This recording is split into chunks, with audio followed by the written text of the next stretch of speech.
5 বছৰৰ কাৰ্যকাল সম্পূৰ্ণ কৰা অটল বিহাৰী বাজপেয়ী প্ৰথমগৰাকী অকংগ্ৰেছী প্ৰধানমন্ত্ৰী। বাজপেয়ীৰ কাৰ্যকালত সংঘটিত কেইটামান উল্লেখযোগ্য দিশ সৰ্বত্ৰে চৰ্চিত। বৈদেশিক নীতি। বাজপেয়ীয়ে বাণিজ্য আৰু আন্তঃৰাষ্ট্ৰীয় সম্পৰ্কৰ নতুন দুৱাৰ মুকলি কৰিছিল। 2000 চন বিল ক্লিণ্টনৰ ভাৰত ভ্ৰমণ। দীৰ্ঘ বিৰতিৰ অন্তত বাজপেয়ীৰ কাৰ্যকালত আমেৰিকাৰ ৰাষ্ট্ৰপতি বিল ক্লিণ্টন ভাৰতলৈ আহিছিল।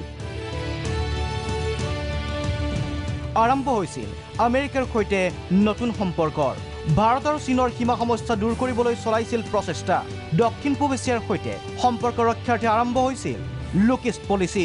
পাকিস্তানৰ লগত ৰণনীতি।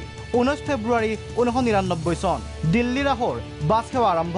ভাৰতক সামৰিকভাৱে শক্তিশালী কৰিবলৈ বাজপেয়ীৰ ৰণনীতিয়ে বিশ্বকে আচৰিত কৰি তুলিছিল। 1998 চন পোখৰাণত নিউক্লিয়াৰ বোমাৰ পৰীক্ষণ। 1999 চন কাৰ্গিল যুদ্ধ। কাৰ্গিল যুদ্ধৰ সময়ত বাজপেয়ী আছিল প্ৰধানমন্ত্ৰী। অপাৰেশ্যন বিজয়ত প্ৰধানমন্ত্ৰী হিচাপে বাজপেয়ীৰ ওপৰতে আছিল দেশবাসীৰ লগতে বিশ্ব সম্প্ৰদায়ৰ নজৰ। শিক্ষা আৰু আৰ্থসামাজিক আঁচনি। শিক্ষা আৰু আৰ্থসামাজিক উন্নয়নৰ কেইবাখনো যুগান্তৰকাৰী আঁচনিৰ ৰূপকাৰ বাজপেয়ী। চৰকাৰ সলনি হৈছিল, কিন্তু বাজপেয়ীৰ জনহিতৈষী আঁচনিকেইখন পৰৱৰ্তী চৰকাৰসমূহেও চলাই গৈছিল। সৰ্বশিক্ষা অভিযান, প্ৰধানমন্ত্ৰী গ্ৰাম চড়ক যোজনা অন্যতম যুগান্তৰকাৰী আঁচনি। বাজপেয়ী প্ৰধানমন্ত্ৰী হৈ থাকোঁতে সন্মুখীন হৈছিল আন এক বৃহৎ প্ৰত্যাহ্বানৰ।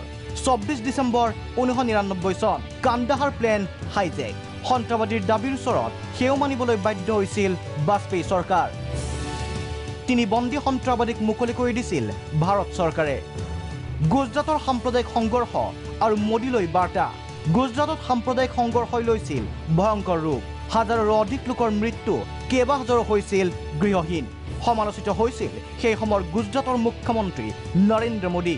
একে দলৰ হোৱা স্বত্তেও বাজপেয়ীয়ে মোদীলৈ প্ৰেৰণ কৰিছিল বাৰ্তা, মোদীয়ে ৰাজধৰ্ম পালন কৰা উচিত। প্ৰত্যাহ্বান আছিল জয় পৰাজয়। তাৰ মাজতো প্ৰধানমন্ত্ৰী হিচাপে অনন্য Atal Bihari Vajpayee. News desk, Prag news.